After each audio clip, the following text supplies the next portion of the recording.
Hello, and welcome to Chores, Chores to Chicken Nuggets. Comfort can be found in the unlikeliest of places. I'm your host, Alexis, and today's episode, we're diving into the intricate tapestry of personal struggle, unexpected remedies, and communal crisis, which shape our lives.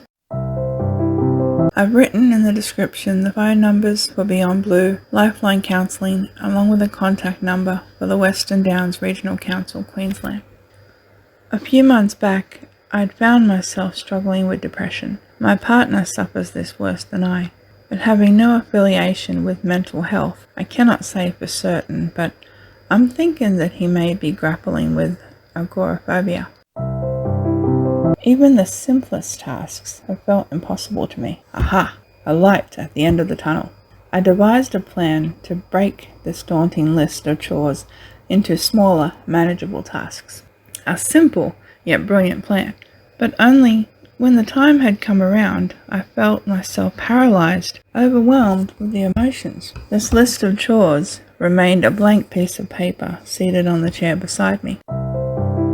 This wasn't smashing them out one at a time. I got up, but just couldn't do anything. I didn't feel like getting changed. I'd remained inside most of the day. A charged phone, coffee, and TV remote in my hand, poised over my Netflix profile, reading my list. I pressed play. After the first few episodes that I'd watched, I could hear the dirty dishes crying out from the kitchen. I turned the volume up, pressed resume, and I ignored them. 3 more episodes. This time, the laundry had begun its plea. I stood up, paused the series, and cried out, "For goodness sake, you win. You all win." I loaded the dishes into my dishwasher, which I have lovingly named Samantha. And why not? Every now and then, I feel that we could all use a little touch of magic. I put on the load of clothes, make a fresh cup of coffee, and then sit down again. Lunchtime, my husband said, "What's for lunch?" I growled in frustration.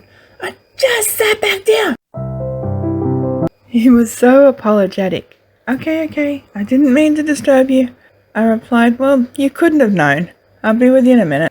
Our son Damien has always been a great comfort to me. When talking with him, it makes me feel like I'm talking with an old friend. I asked him this one time I was feeling down what advice he would have, and this was so unconventional. He replied, "Chicken nuggets solve everything."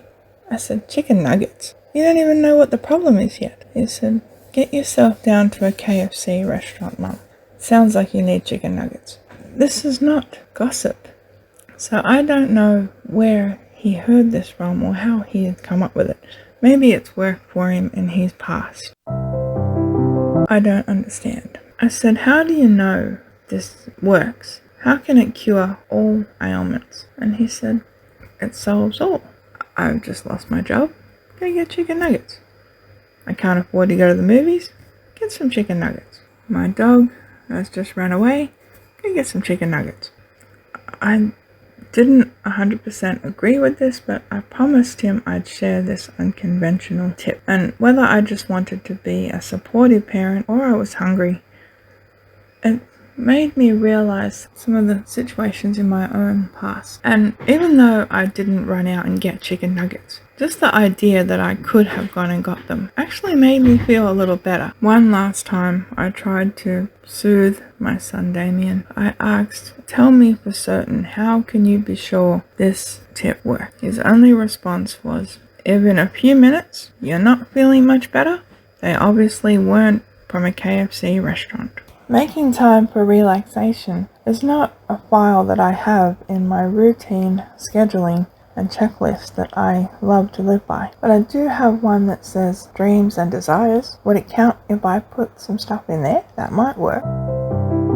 Giving praise. The end of October 2023 had seen much local devastation for southeast Queensland. The impact was profound, and while my family remained safe, I heard of the loss, fear, struggle, and severe bushfire damage that was faced by many families and individuals within our community, some of which still are unable to return to their home today.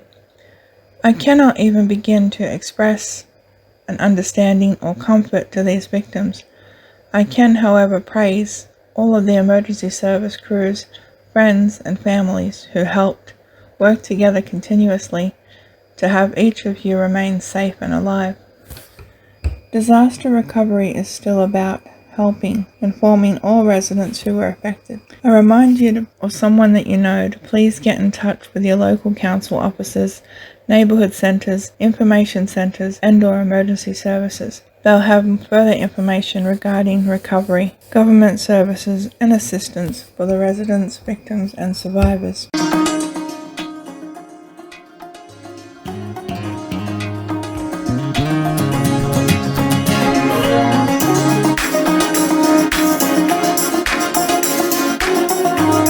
Thank you for joining me on Chores today. Remember, seeking help is not a sign of weakness, but a testament to strength and resilience. There's always room for unexpected solace and support. Saying this makes me just reflect a little on something that my good friend Joy spoke to me about just last week.